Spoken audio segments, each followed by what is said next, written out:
Good morning! Good morning! Ayan, today ay January 3rd. Happy New Year sa ating lahat. Tara, doblehin natin ang ating sipag, doblehin natin ang ating effort, at doblehin natin ang ating dasal para ma-achieve natin ang ating mga goals sa buhay. Tara, samahan nyo ako at panoorin nyo akin yung mga video dahil gusto kong i-share sa inyo kung paano mangarap ang isang ambisyosang katulad ko, syempre. At sabi nga ng iba at nagtatanong sa akin, ano daw nga ba itong mga pinaggagawa ko? At napakarami ko ang klase ng video na ginagawa, pero itong isang video na ito na tungkol sa pag-host ang nakaka-receive ako ng mga tanong-tanong sa aking inbox. So tara, samahan nyo ako at aking ikukwento nga sa inyo. So ang pag-host nga dito sa Airbnb ay para kang may hotel. Ang kaibahan nga lang nito sa hotel ay pwede ka mag-host ng private room or entire place. Walang problema kung ang bahay mo ay nasa tabing dagat, nasa gitna ng bundok, nasa gitna ng inalasan, nasa gitna ng syudad o nasaan paman.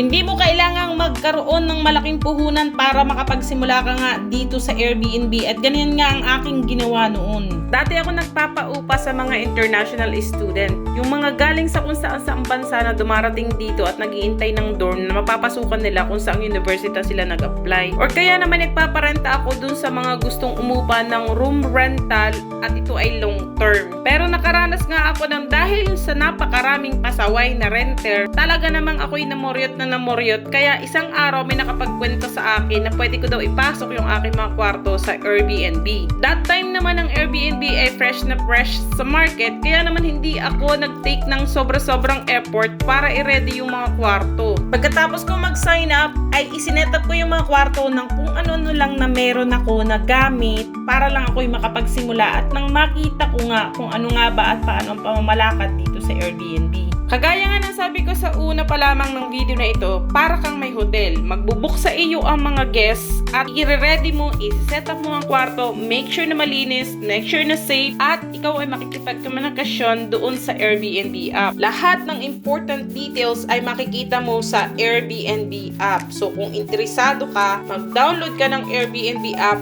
at mag-try ka doon na maglagay ng listing. Just for example, wag mo munang i-activate para makita mo kung ano ang itsura ng Airbnb system. Kaya naman sa madaling salita, magkakaroon ka ng hotel. Kung meron kang isa, dalawa o tatlong kwarto, i-run mo yan ng room rental under Airbnb at talaga namang matutuwa ka. Kasi ako talaga, yan ang naramdaman ko nung unang beses na nakareceive ako ng guest. At gusto ko lamang i-clarify doon sa nagtanong din sa akin, ito pong Airbnb o yung pag-host ay hindi ito parang ikaw ay may Sogo Hotel. Hindi po ito per hour, ito ay per day na parang mismong hotel. Itong Airbnb ay isang napakalaking company at talaga naman siya ay well-respected, popular, at ito ay well-thought, designed for travelers, mga professional at mga visitor or yung mga guests na nagta-travel all over the world na kailangan nila ng mga matutuluyan na instead na mag-book sila sa hotel ay nagbo-book sila sa mga bahay-bahay na naka-under or naka-listing sa Airbnb. Sana kahit papaano sa aking maikling explanation ay naintindihan mo kung paano ito mag-work. Sa susunod na video ay dadagdagan ko pa ng mga detalyeng hindi ko nabanggit. Pero dahil tapos na ako maglinis at tapos na ako mag-setup, salamat sa panonood,